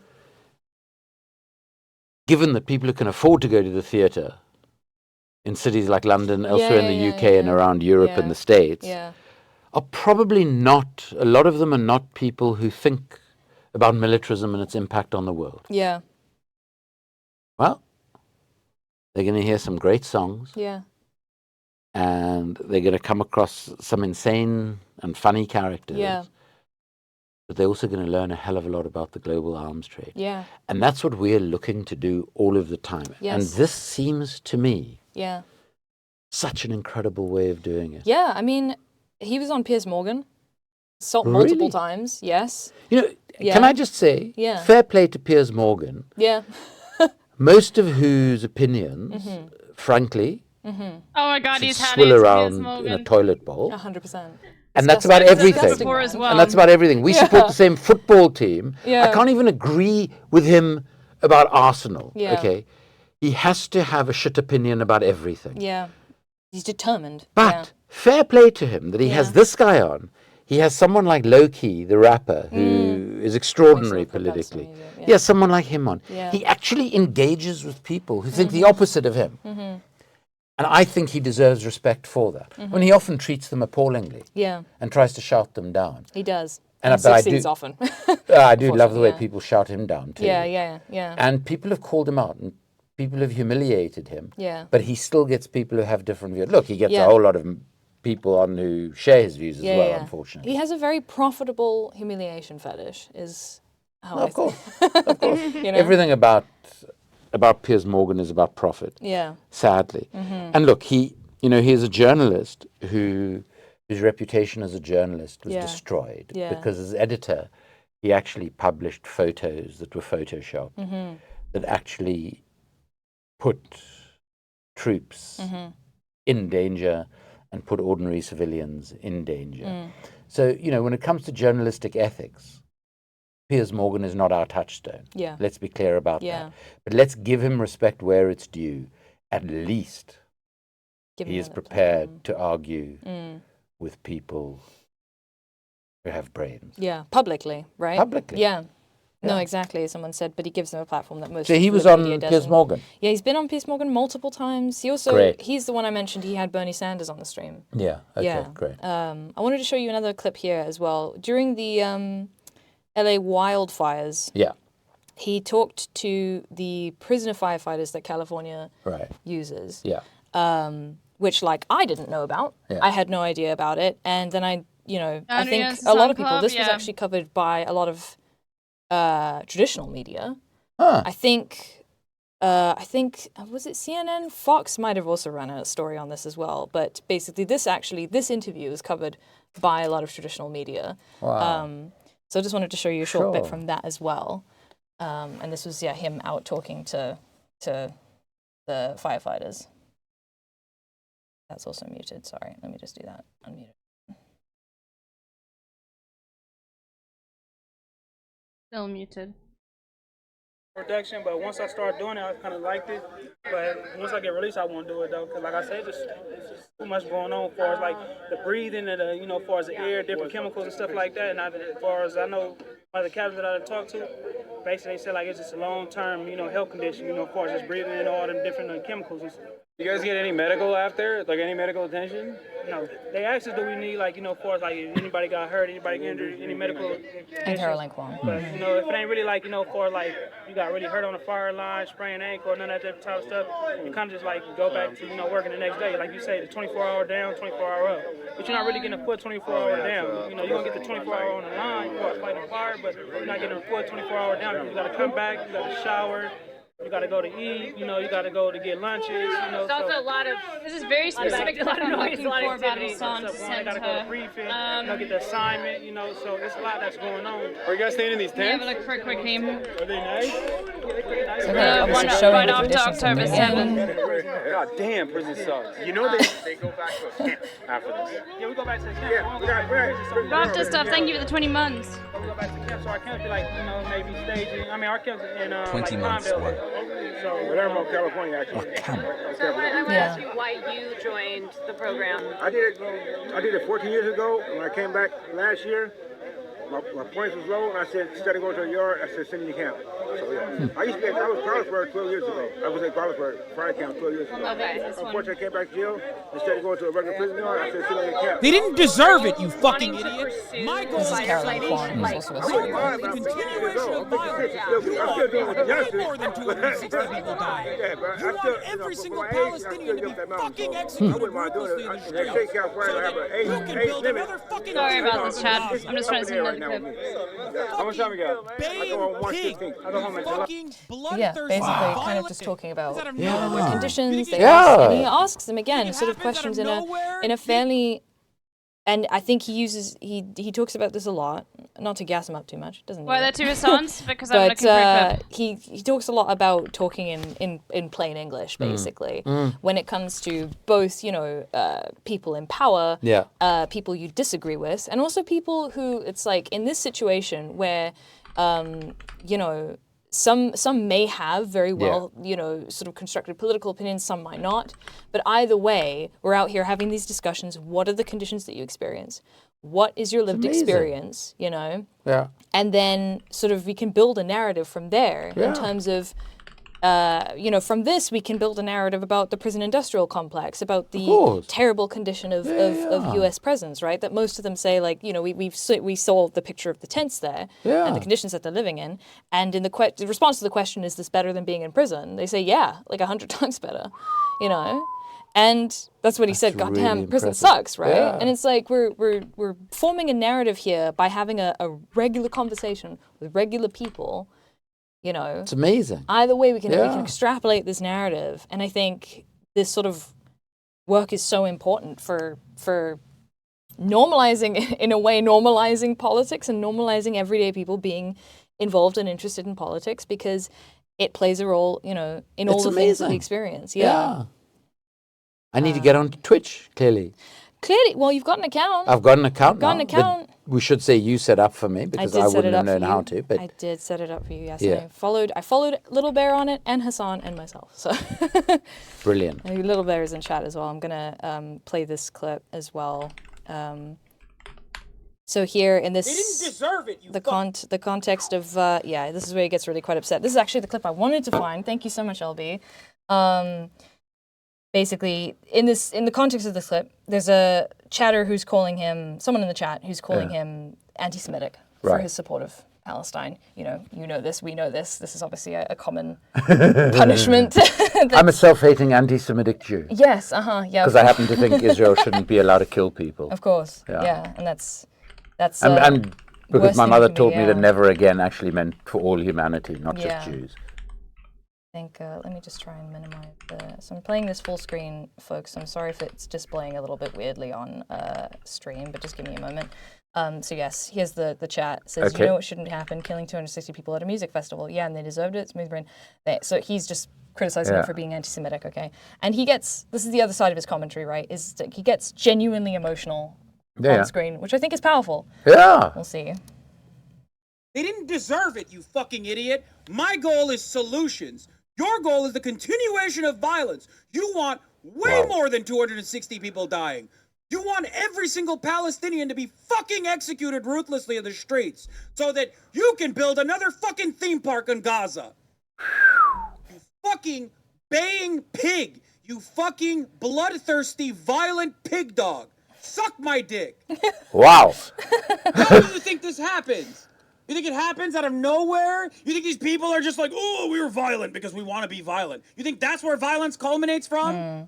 Or do you think it's because you have entrapped them, you have bullied them, you have subjugated them, you have humiliated these fucking people? 2 million people live inside of Gaza. They're not even fucking people in the eyes of Israel. They didn't deserve it, you fucking... In the eyes of Wow. Israel. Yeah. That's very... Listen, I happen to think Yeah. that emotion and all this stuff we talk about is incredibly important. I mean, I find myself talking about things and I feel myself having to hold back tears. And I don't think we should be embarrassed about that. I think we should feel what we feel.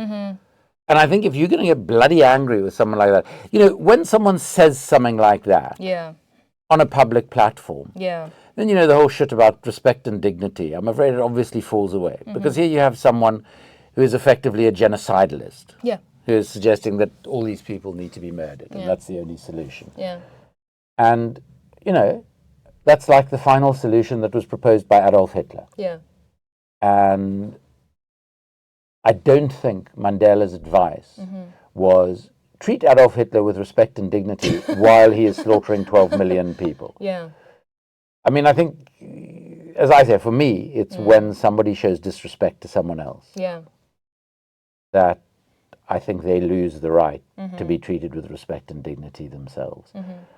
I don't have a problem with that sort of engagement. I think we've got to be true to what we feel. What is his background, by the way? Do we have any sense? Yeah, so he's Turkish. I believe he was born in Turkey, moved to America when he was quite young.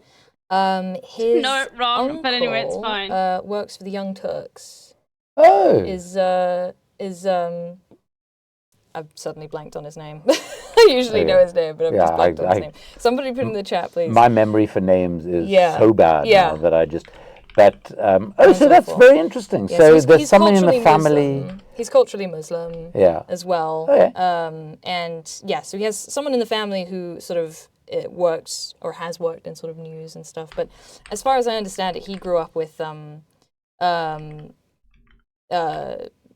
you know, watching Democracy Now! And stuff like that. So he's a massive fan. I've seen him sort of you know, I love Sokdem, right? Yeah, Yeah, it's Sokdem. chat suddenly updated. Cenk Uygur. Sorry, Cenk Uygur. Okay. How long has he been doing this for? 10 years, but yeah, they do actually have 6 completely different years politics though, on Cenk and Hassan. But obviously I think that's definitely, and he attributes that to how he got started in sort of media. He said, how long has he been doing this? For about, 10 years, but 6 years on Twitch. Wow. Yeah, so I'm getting a lot of the info from LB here. That's incredible. Yeah. And like, I only started following him in, I think around 2020, probably, is when I started following him as well. But he's been going for so much longer than that. That's absolutely amazing. Yeah. Can I now ask you something that might be completely inappropriate? And you can shut me off and do... What does LB do? LB also streams. Yeah, but on what sort of stuff? LB. Do you wanna introduce yourself a little bit? That basically also does politics and politics adjacent. Does a lot of the sort of I would say popular culture as well. Okay. And probably the intersection of popular culture and politics. Right. Yeah, has been massively supportive for my stream, which is why you follow her. Okay. I did follow her on your account. Is in South Africa? Yes. Cape Town, yeah.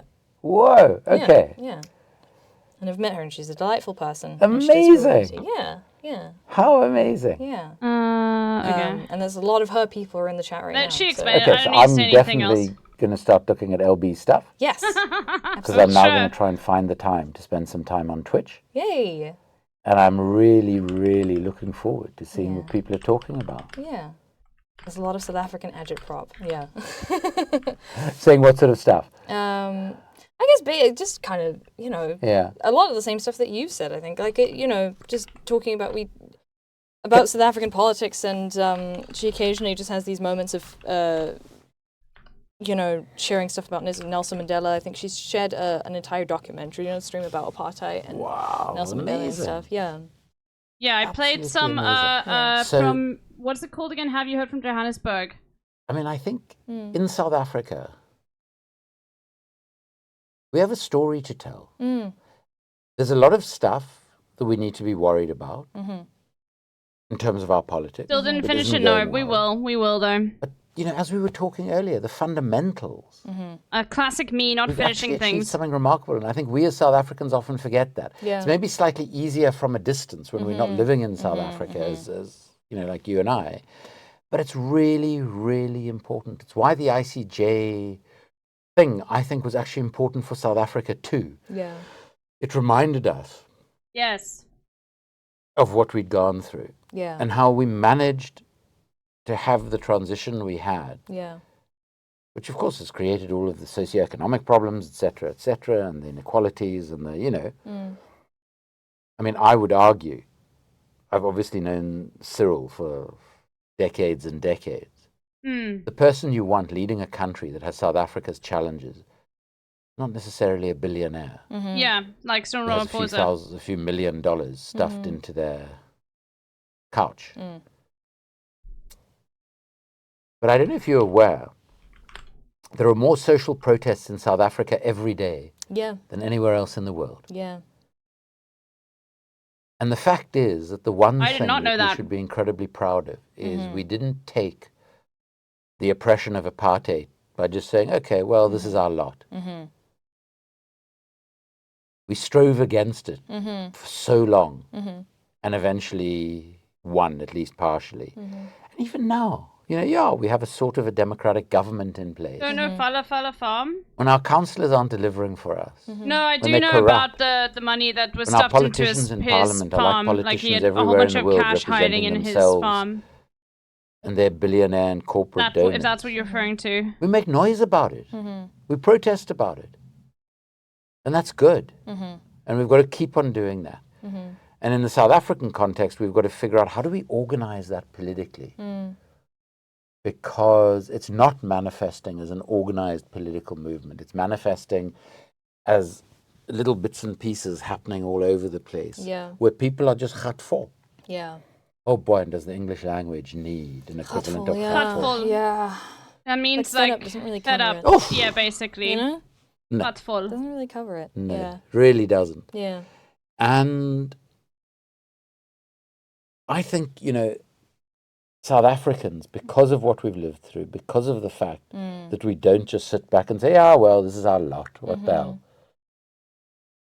We have a lot to offer the world. And we shouldn't forget that. And in communities like this, we can have huge impact. Yeah, no, I couldn't agree more. Just people talking. Balloons says, I don't totally understand Twitch, but I feel like LB is very much also an online community builder, both for his on-stream, but also with the safe corner of Twitch she's collected. It feels so tight-knit to me because of all the behind-the-scenes work and connections and such. And that is kind of, you know, I do think that at its core, that is what sort of Twitch excels at. Yeah. Is it? It connects people Just together. It excels at creating it makes sure that community and people a like shared- a can have shared like a community and like universe, I face guess, challenges a through that shared together. sort of great. lived experience. But Yeah. that's so great. And really, Yeah.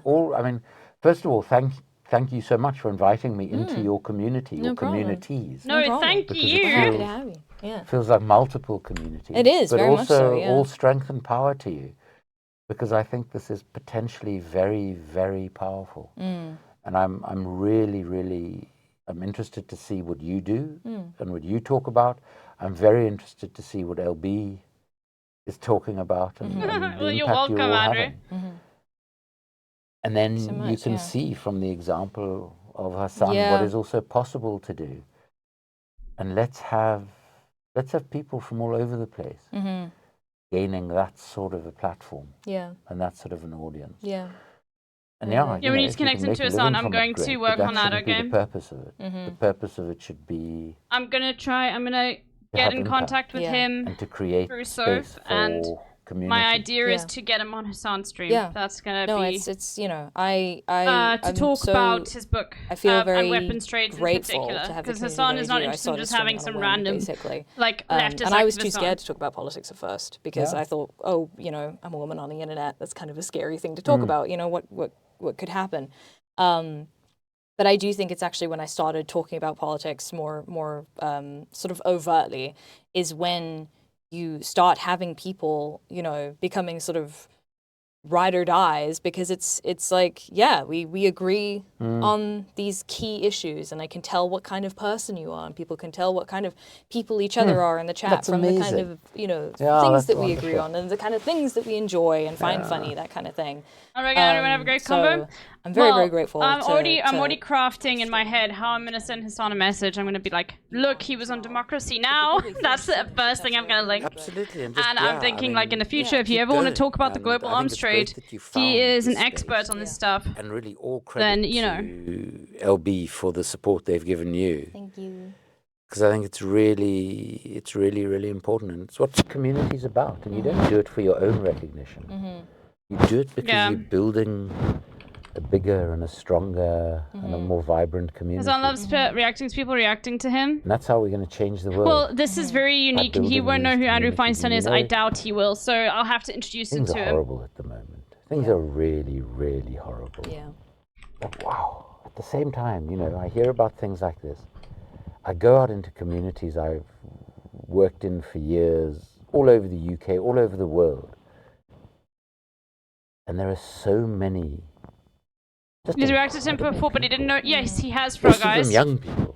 But he didn't know who he was. There was a documentary about apartheid South Africa comparing it to Israel that Andrew Feinstein was in. But I remember Andrew Feinstein saying, "My dear friend Nelson Mandela," and Hassan said, "Flex." The ironically named Free University of Brussels, where I've lectured. If anyone can I mean, find I gave that documentary, a graduation and commencement link, address there that would be amazing. for a group Hassan that reacting to included it. a number of whistleblowers from the US's drone program, bizarrely. And this person is being disciplined, threatened with expulsion from the university because they led a protest against a Belgian actually see MP if who I came can onto find it. campus, Hold on. who has been supporting the genocide. And this young person... I think it's a doctor. I think you have it saved. I mean, they're not even 20 yet. It must be blooming scary. Knowing that their university career could just be stopped by this ridiculous bureaucracy. Yeah. But instead, they've turned the whole disciplinary process into just yet another site of activism, and they've turned it against the university administration that is trying to shut down freedom of speech, freedom of political thought, freedom of protest on a university campus. For goodness sake. It's such absurd And logic. I've been spending quite a lot of time with the student movement across Belgium. Yeah. They are so inspiring.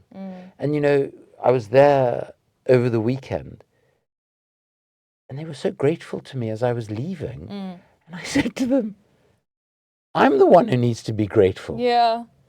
Because you're allowing me into your community. Oh my God. And to see the incredible things that you're doing. Yeah. He's so And that's humble, what gives man. me That's hope. So it's I people love like that. you I love as well. people So like all this. strength to you. And Yeah. together, Getting recognition from Andrew Feinstein on the we're gonna highlight of your change the streaming world. career. We really Why are. not? And, you know, it probably won't be in my lifetime. But I feel very strongly it's actually very likely to be in yours.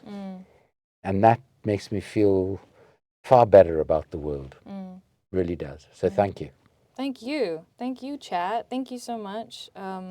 We'll end it here. I think we've been talking for a good 4 hours or so, so I think we're both pretty exhausted. And we've raised a tidy 3,000 Amazing. US Thank you so dollars much as well. to everyone who donated. Thank you guys so much for donating, whether it was 5 cents or $500. Thank you so much for participating. I know I've been hyping this up with my community for the whole week. So I'm so happy that everyone turned out, and thank you everyone also who promoted it on your own channels. Thank you so much, and thank you for doing this weird thing called Twitch. Thank you I for appreciate the asking me patience. to. You've opened Incredible. my eyes. No problem. But yeah, Oh, thank no, you it's so gonna much be everyone. We're amazing. gonna end it here. Thanks. Lots of love. Lovely to I'll talk Thank with you all. you. Bye. Bye. Bye everyone. Bye. All right, that was incredible. Holy moly. Big shout out to So Freely. That was great. Let's watch the Democracy Now! Andrew Feinstein thing so we can continue this sort of trajectory here. Because I want to continue this sort of conversation. For me, it is like very wonderful, like being connected to a very well-known South African political activist, and also like the fact that he's actually very willing to engage with like a lot of people in his generation. Okay, he's my, like, he's the same age as my mother. Okay, like being able to engage in that sort of way, and feel excited about the state of like this new like place and spaces that leftists are creating is wonderful. So let's see if I can find it. Andrew Feinstein, Democracy Now. There was another, it might have actually been Owen Jones. Oh my god, this is 12 years ago. Holy shit. Okay, we can definitely watch this at some point as well. Let me actually, you know what I'm gonna go, I'm gonna find when, yo, So Freely, holy moly. Big name So Freely, thank you for the raid. Thank you. What I actually was just, I'm looking for right now, it might be this.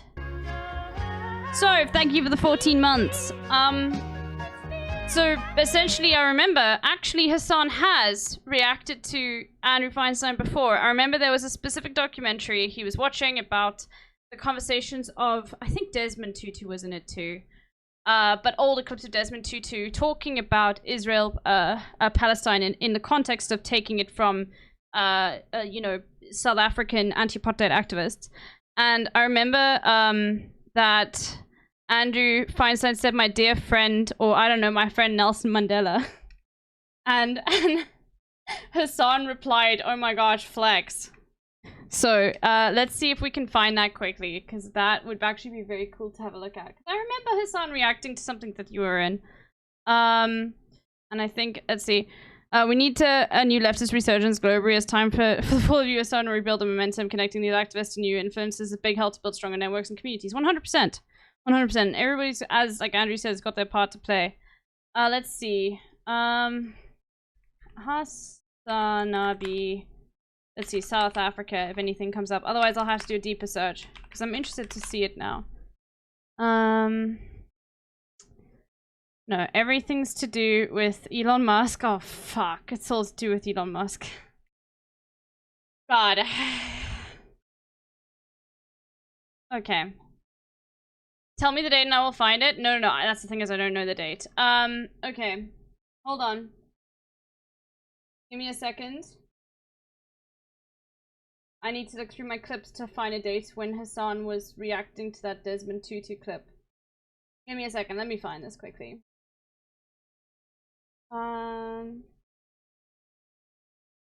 Tutu.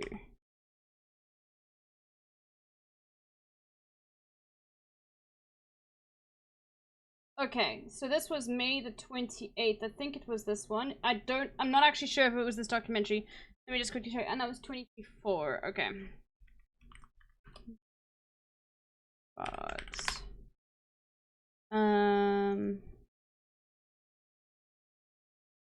so that would be May,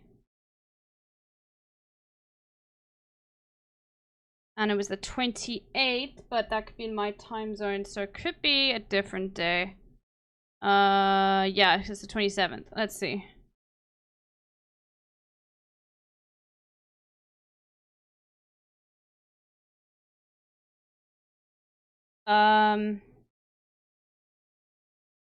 Was it DDN?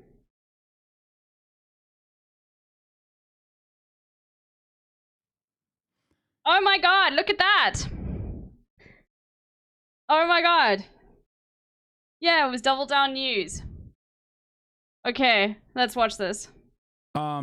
Israel is becoming a fascist state is the thing that we're going to watch now from Double Down News. This is from a year ago, from February 27, 2023. Look at that. Let's take a look at what they had to say. Wait, this is before October 7.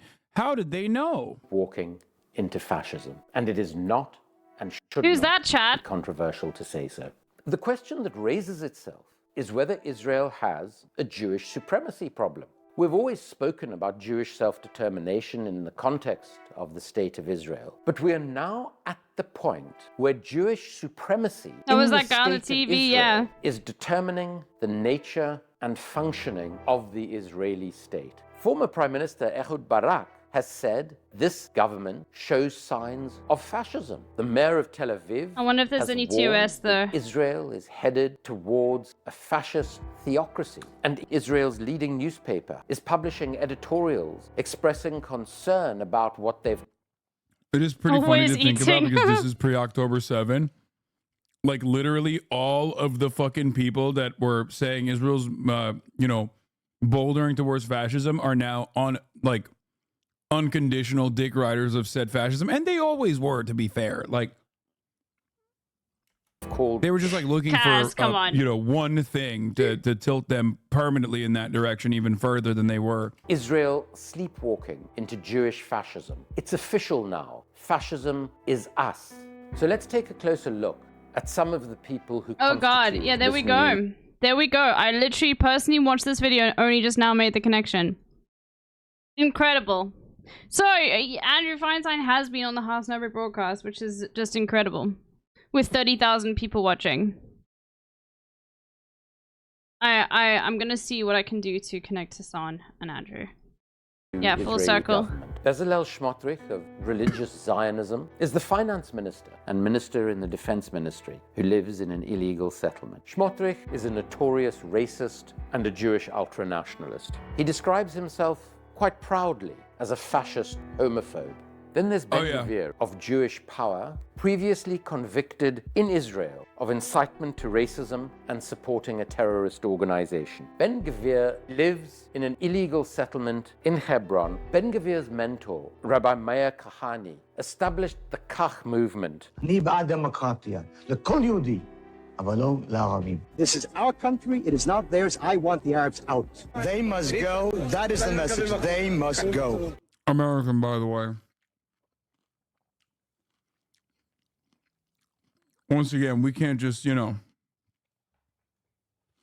nice American accent. Bro, he's American. What the fuck do you mean?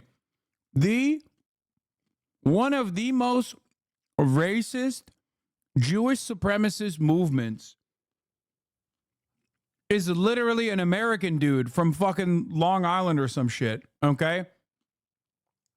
No, that's like straight up.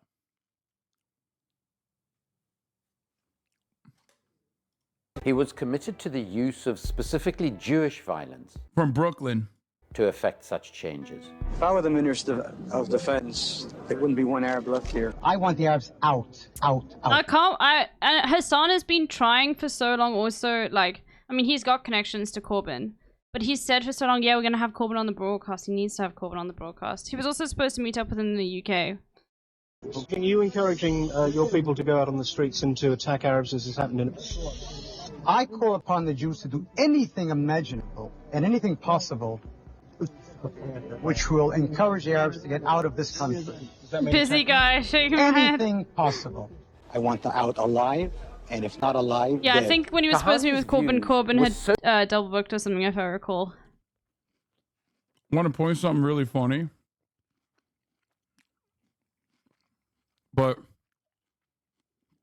some of you have already noticed it, but he himself... I just need the bathroom quickly. I'm just trying to make sure there's no TOS. I don't know Mayor Kahan's ethnic background. I don't think there is. I think he's Arab too. I'll be back in a second. Like I believe he's is he a Mizrahi? Or Sephardic?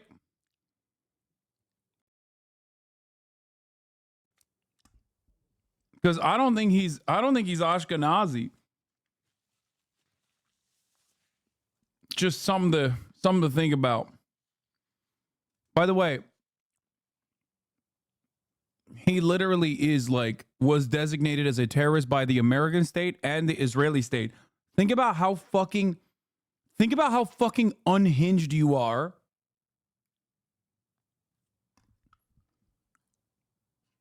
Think about how unimaginably unhinged you must be that the Israeli government is like, yeah, dog, I feel like you're a little bit too racist for us. Yeah, Biden removed him in 2021, I think, from the terror watch list. Shouts out to Biden for that one. That was pretty sick. It's great stuff.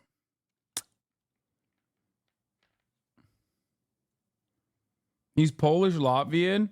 Bro looks like the most Arab uncle you've ever seen.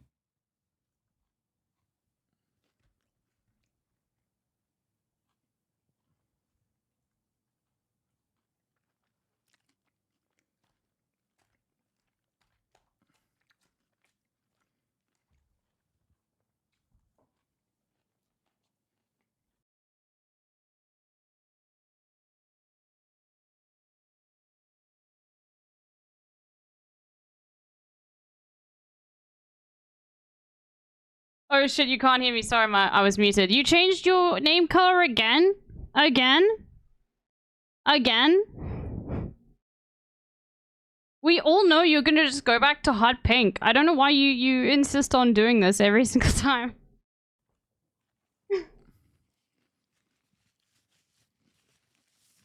It's also pretty funny because a lot of Kahanas are also, of course, Oh my god, right. Mizrahi and Sephardic.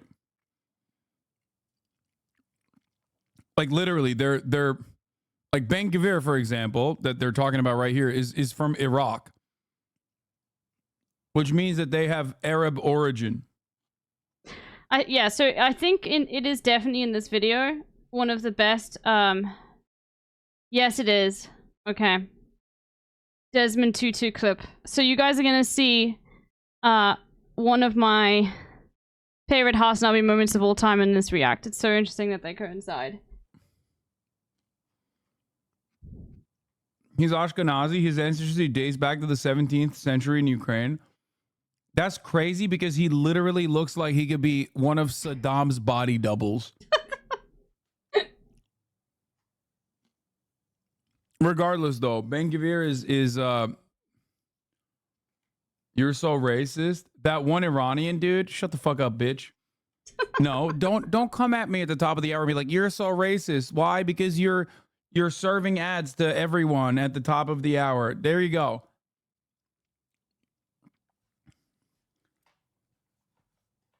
Ben Gvir is actually Kurdish. I know. He's of Iraqi descent.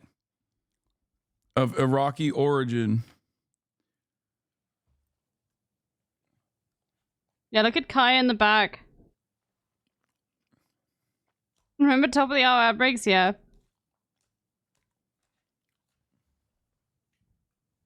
So interesting.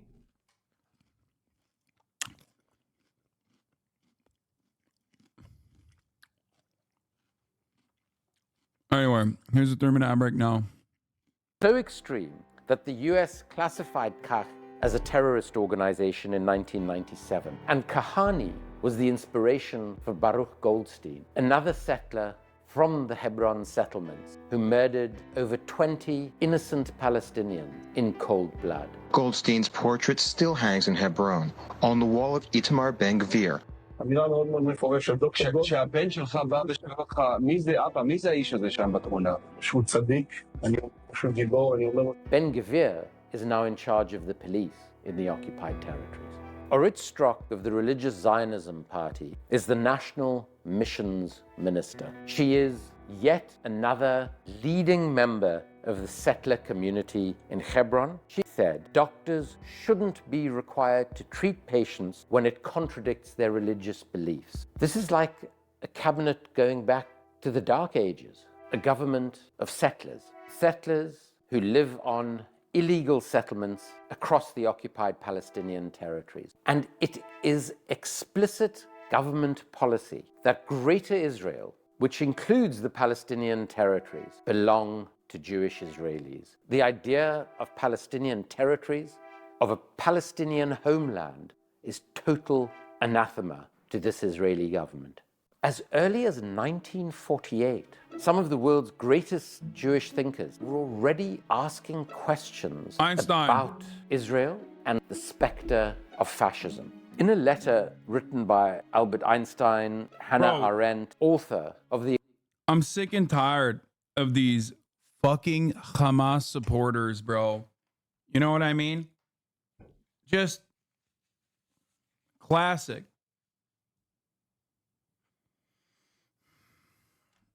Oh my God. Iraqis are not all Arabs, bro. Dude, I know, man. I know. Kurds, Assyrians, Yazidis, Turkmens. That's why I said. That's why I fucking said he's from Iraq. He is of Iraqi descent. Okay? When you live in Iraq for a very long time, or when you live in Turkey for a very long time, your family has lived in what is now known as Turkey. Anyway. Okay? Chat, I'm unfortunately going to have to go. Because my whole family's here most of the time. Obviously, like my sister lives in the UK now, and my mum is back. But I want to show you my favorite part, okay? And we'll continue watching this tomorrow. Because I want to go have supper with them. But this part here, talking about this here. Soldiers behaving abominably With Desmond badly. Tutu. They are not aware that when you carry out dehumanizing policies, whether you like it or not, those policies dehumanize the perpetrator. Stop saying poor Israelis, bro. That's Desmond Tutu, first of all. Are you fucking insane? And two, I've said this exact same thing. It's important to understand. No, that's not a super lib take. You guys are... Bro! Chatters are chirping at fucking Archbishop Desmond Tutu. Who the fuck do you think you are? What do you mean, bro? Lib take, they say. Chirping at Archbishop Desmond Tutu. Who the fuck do you think you are? Because you fucking watched a couple memes online that you're the most radical person? Know your goddamn place, dude. He's quoting Fanon, whatever. Fuck. It's also something that I say as well. It's literally just like, it's objective fact. Bro! Chatters are chirping. 98 Griffballons, thank you. Who the fuck do you think you are? It's literally my alert for gifting 2 subs. Anyway, everyone, I do have to go. I want to go have dinner with my family. I'll be live tomorrow and all of that sort of stuff. Sorry, it is a much shorter stream than normal, and obviously we've had lots of hiccups and everything. But thank you, everyone. Thank you, So Freedy. Thank you to Andrew Feinstein. All of that sort of stuff. I'll be here tomorrow as normal, and I'll go back and we can have a look at all of this sort of stuff. Albertson, that's a new one, Beetle. That's a new nickname for me. Let's see. I think I'm going to send you guys to someone who I don't often get to raid. I never ever get to raid Mike. So I'm gonna raid Mike. Because Mike always finishes before me.